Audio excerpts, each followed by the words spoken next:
end up getting the win. But you know who's up early this morning and watching our show is Stephen A. Smith.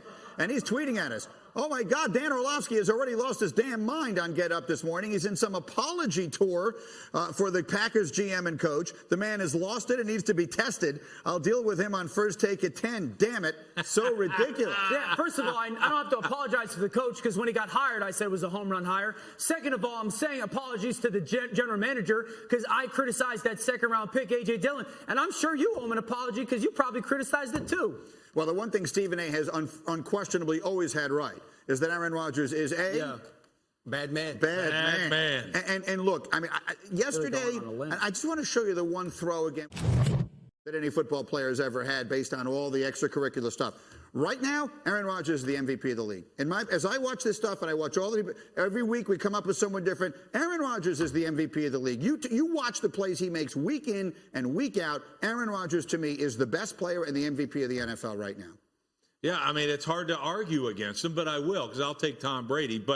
And why? Because you allowed Jordan Love to play a game. And to me, Jordan Love stinks, so I'm not apologizing to that GM. The Packers, unlike Orlovsky. So I didn't mean to sidetrack it with that. And the Rodgers piece of this, just how well he's playing, I think sometimes we take it for granted. But no, we do. And you're right, it's just ridiculous. You're right. Right now, he's the MVP because he does all of these things, and he doesn't turn the football over. He doesn't have a Tom Brady New Orleans Saints game.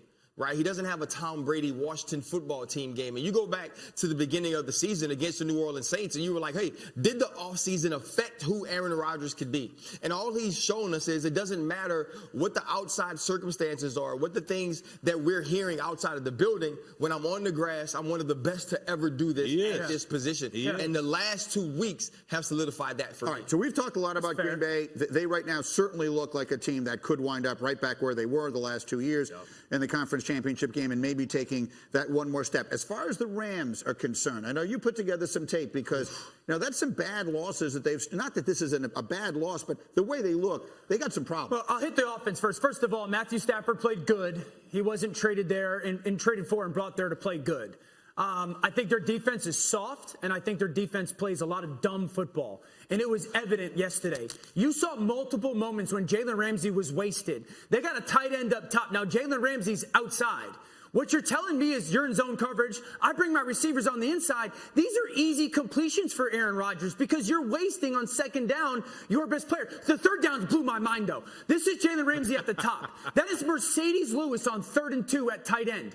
Jalen Ramsey, 3rd and 2 in man coverage, covering Mercedes Lewis. So I take Devontae Adams, I put him inside. He's on a linebacker.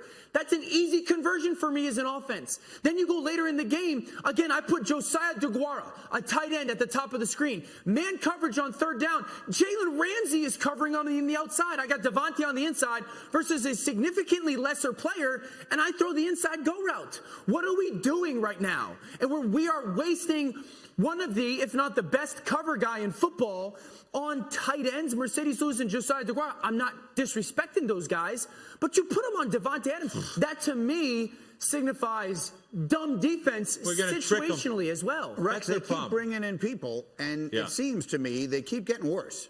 Right? Am I the only one who thinks that as they keep adding all these players and playing for now and again, I'm all in on going for it and being all in. Absolutely. But they just keep getting worse. Yeah, no, and look, I'm surprised. I thought the move was brilliant to bring in Von Miller. I did. I thought it was brilliant. Yeah. And it hasn't worked out that way. But Dan, to Dan's point about, they're just trying to trick people.